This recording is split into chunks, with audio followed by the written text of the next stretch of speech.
makes me want to have a bowl.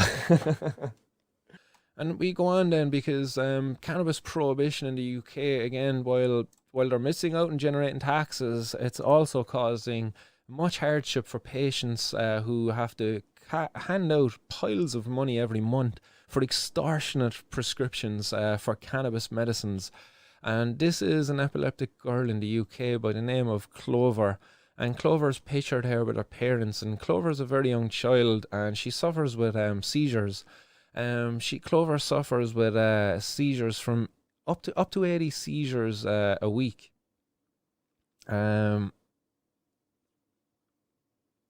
It says here that Emily Howes and Spencer Carrott, her parents pictured here with her, have said that the treatment they're receiving, that they're currently paying £1,000 a month for, has helped reduce their daughter's seizures from 80 seizures a week to just 1 seizure a week.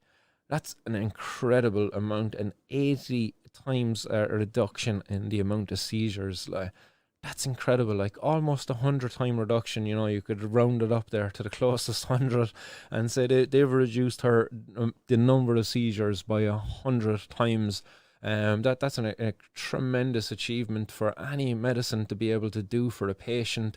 And such a young one too, such a vulnerable patient, because any one of these seizures have a potential to snuff out this young girl's life. And it's very welcome news to hear that cannabis is providing tremendous benefit for this family. But unfortunately, the family from Trowbridge in Wiltshire are importing the cannabis oil from Netherlands, much like the families here in Ireland, the Toomey family out in Ahabulik, Vera Toomey and her daughter Eva, that they have to also import it from the Netherlands. Up until recently, they had to travel there to get it, but because of COVID, they're receiving it delivered to their door now. But they were able to get it delivered to the door for a long time in the UK. And the government said that the cannabis-based medicine use was being limited due to the ongoing concerns for safety.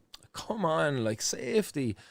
What's safe about a girl suffering up to 80 seizures a month without this medicine? A week.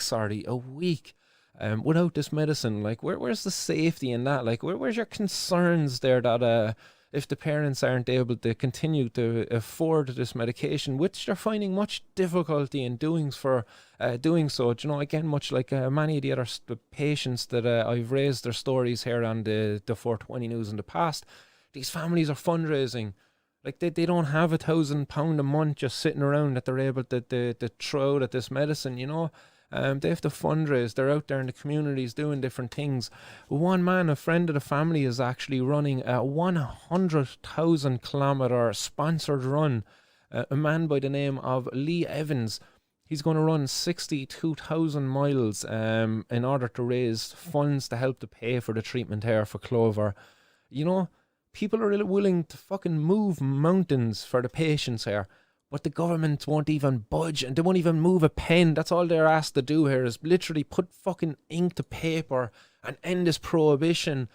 Untie the hands of the medical professionals out there who want to work with this, who want to work with the patients, who want to give them safe and legal access to it. Pen to paper. That's all you're being asked to do. And you can't do it.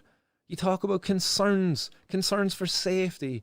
When this girl, if she did not have this cannabis medicine, she would suffer up to 80 seizures a week without it.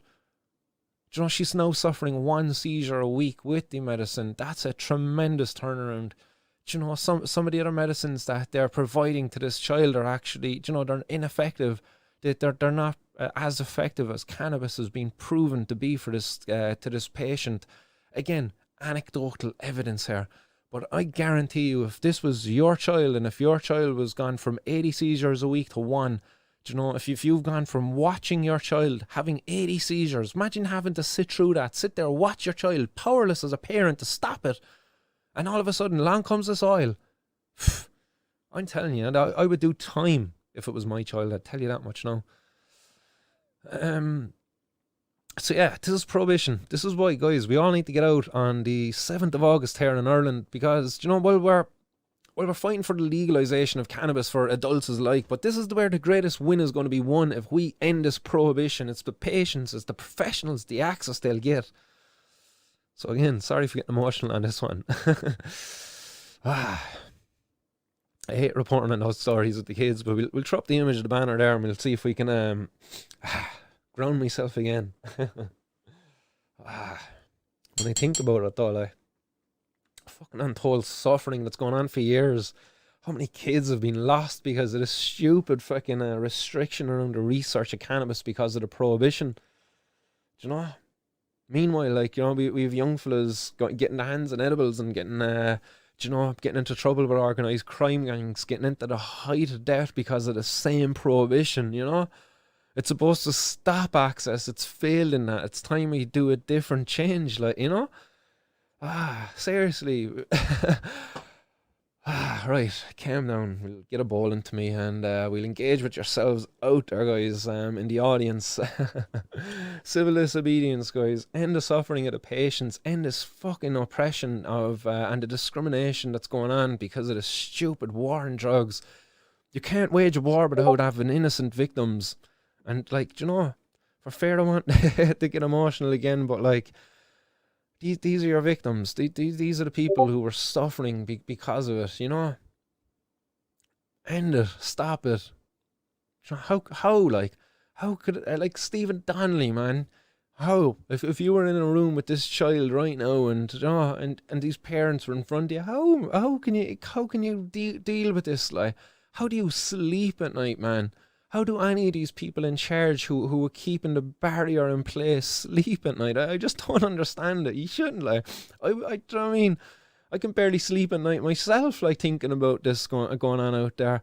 And I'm not even in control of it. Like, I feel like I have to do something about this. Like, and I get restless about it. Like, I get up first thing in the morning and I'm thinking about, like, you know, what can I do today to help to end this prohibition? Like, you know, what is Martin going to do today to raise awareness of the suffering caused by prohibition? That's my life, like, pretty much.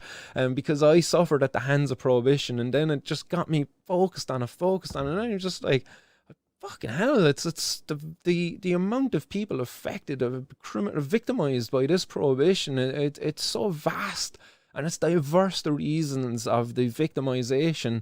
It's a young fella getting caught with his own personal amount of cannabis. It's a young fella getting caught for storing cannabis for organised crime gangs. You know, you've that side of it. But then you have the professionals who are restricted in the research, you know, the funding that's not there for the research because of the prohibition. And then you have the prevention of access there then as well of it afterwards, you know. The suffering, it's fucking, it's tremendous, like, it's crazy. So get out there, 7th of August, guys, down in Cork City, Mardyke Walk Skate Park, big green down by it. Literally put it into Google. We'll have some more specific locations. We'll throw an event page up on Facebook and stuff like that as well. But yeah, get down there, guys. We'll have more of this. Civil disobedience. It makes me want to have a bowl.